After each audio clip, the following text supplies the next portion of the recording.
Well, hello. This is Jofer, the Cranky Old Gay Guy, and I'm here today, sitting in the backyard. It is another warm one. It's pleasant. I like the heat, and hence the birthday clothes again. Yeah, I tend to wear this outfit a lot, but I've only had a few complaints. But if you have an idea or a comment, feel free to suggest it. The more comments that come in, the better the station will grow. Okay, today we're going to talk about expectations. And when I say expectations, I mean the expectations that one sets for themselves, like I set for myself. It really gets me cranky when I set expectations that turn out to be not so realistic, such as I'm 25 years old and I'm going to go audition for this commercial and I'm going to get it, and then it's going to go national, and then someone's going to want me for a sitcom. And then by the time I'm 28, I'm going to be a household name. Well, guess what? That didn't happen. That really wasn't the expectation. The expectation was just to make a living as an actor. And after 20 years, that didn't happen either. Some say I didn't put my heart and all into it, and they're probably right because I had bills to pay. So I had a regular full time job the entire time. So that was kind of sad. And you couldn't do this back then. There was no YouTube. The closest thing you could get to self made production would be go through a community access television station, and even that was limited. Big bulky equipment, VHS tapes. Oh, it was an ordeal. I did do that for a while, and I worked on other people's shows and worked on my own stuff. And again, no one was watching community access television. Cable was new or newish. Had been around a few years. It was MTV this, VH1 that, and that's what people watched. They didn't watch community access television. Okay, so expectations, are they realistic? Some are, I think. For me, I will say I'm going to do this, I'm going to make this, I'm going to build this, I'm going to clean that up. And yeah, it happens. So those are realistic expectations. Um, they aren't so realistic when you give them a timeline that is undoable. Like, I am going to clean the house, I'm going to cook this week's lunches or dinners and put in the fridge or the freezer. I'm going to mow the lawn. I'm going to weed everything that needs to be weeded. I'm going to trim all the limbs. I'm going to paint the garage. I'm going to fix the roof. All of these things in a weekend. It can be done if you kill yourself. But I get partway through and it's like, well, that really isn't the priority anymore. I'm going to do this instead, or I'm going to do this much and not that. That's going to be pushed off. And then you kick yourself because you've let yourself down because you set expectations that are unrealistic, right? Right. Well, I'm here to tell you set expectations. That's important. Set realistic expectations. That's even more important. I told myself I was writing a book. In 4 months, it was finished. Another couple weeks, I had it out. It was published. And did it go gangbusters? No. I spent more on advertising that month than I brought in all last year. So that tells you that the expectation isn't there. I think if someone famous or someone with a lot of followers had read the book and said, hey, check this out, boom, instant bestseller. Because that's what it takes. It's who you know. No one's going to write their first book, and it's someone has to see it who can make a difference. And I think everyone can make a difference. But in order to get such a big surge, I think it has to really it has to hit home or be pushed by someone who has the clout. And that's why people try to seek for publishing houses, because publishing houses have the funding to promote the hell out of your work if they believe in it, to make you popular and make it sell. A lot of people get a publishing deal, the book doesn't sell well, and after a certain amount of money is spent, the publishing house stops promoting it at all. And before you know it, the book doesn't move. Books are returned. They end up on that 50-cent bin shelf at the store, and you are no longer with that publishing company. And that's how that works. Now, an expectation I have is this channel. I have been trying to put together a YouTube channel for a number of years, and I just didn't get it put together. And I wanted to do a talk show, something reminiscent of the Merv Griffin style, where I would come out and do something to the camera, joke, dancing, whatever. And then I would move over to another area of my pseudo stage that doesn't really exist. And I would sit at a desk or on a couch and I would have guests and I would talk to people. But all of that takes a lot of manpower. And I didn't have 7 cameras or 3 cameras or anything like that or an editing suite. I had just the little stuff here and there, and I could do bits and pieces. But editing even an interview, jumping back and forth between 2 people, and it's a 16-minute interview. It took forever using the software I was using. And then the sound didn't match, lighting didn't match. So what I really need to do is shoot with 2 or 3 cameras and then merge them in editing software, which I'm going to attempt. And that's coming, but I don't know when.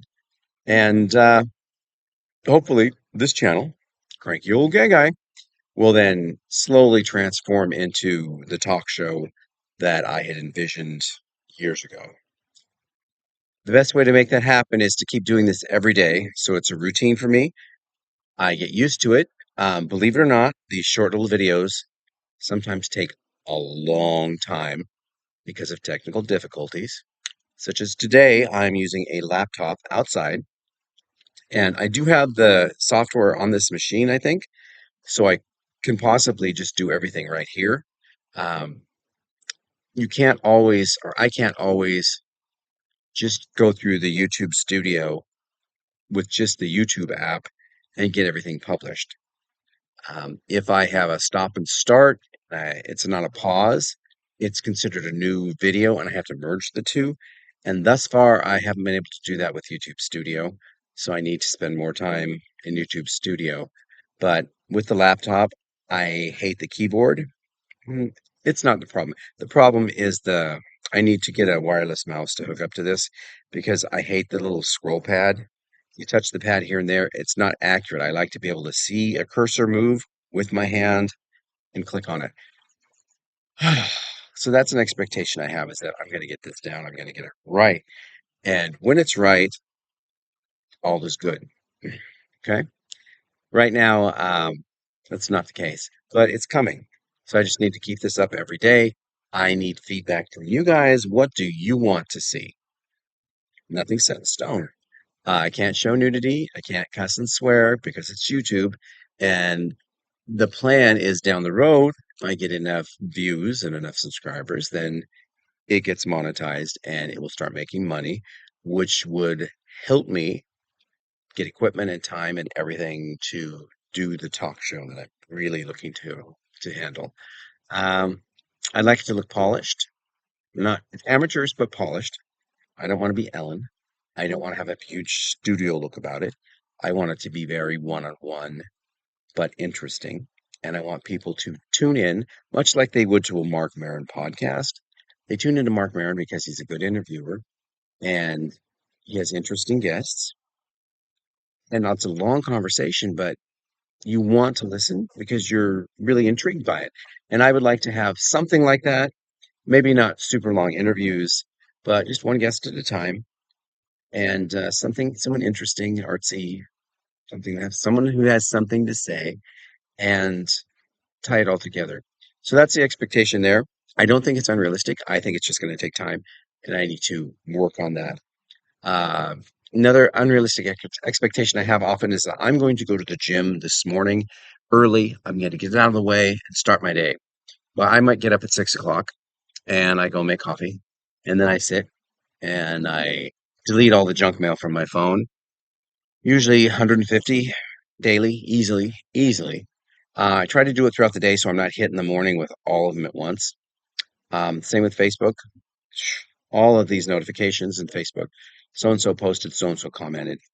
I do read all of them, but it takes time.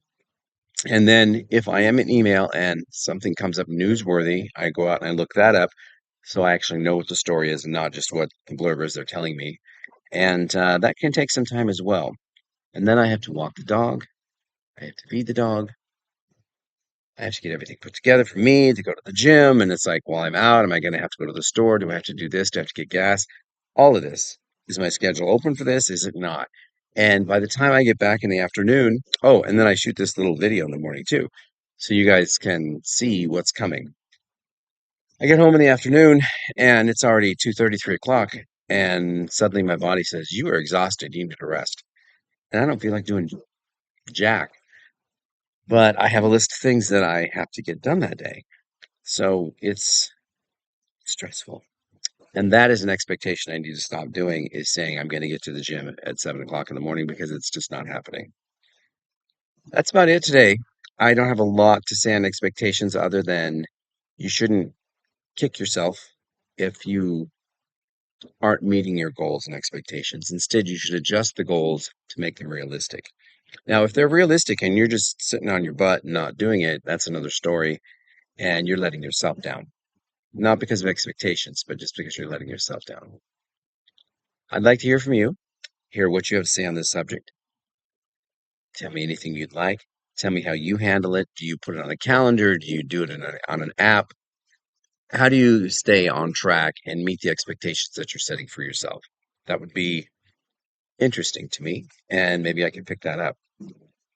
Okay, today's video, as always, is sponsored by, well, always, when I say always, I mean until I get another sponsor.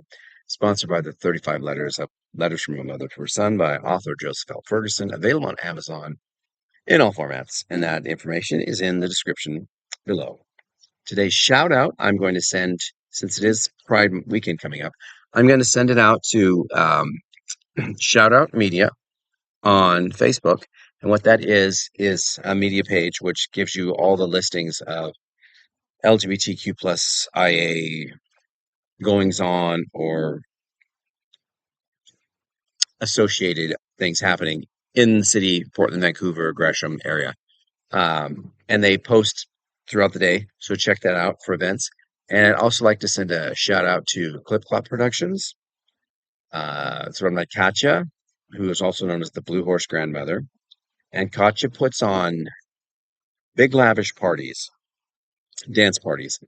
They start, I'm older, I think they start late, but they start later in the evening, and they have DJs, dancers, drag performers, other performers, go-go boys, and it's something that if you are into nightlife, if you think Club Kids 80s or 90s,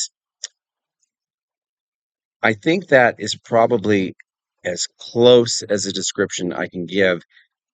It's not like that, but that's what comes to mind whenever I think of Blue Horse Grandmother's Clip Clop Productions, because I see the posters, I know people who've gone, and it's not your typical dance party. You just go to a bar on a Friday night and they're gonna have a DJ. It's not like that. It's a full production. So check those out. I will leave the link or address and all that for those two items in the description below. And I encourage you to visit them and see if you would like to support them and maybe attend something that's happening during this Pride weekend. I'm gonna let you go. This is whew, it is warm out here. It's starting to sweat. This is Jofer, the Cranky Old Gay Guy. So like, share, subscribe, tell all your friends, and have a wonderful, wonderful rest of the day. Bye bye.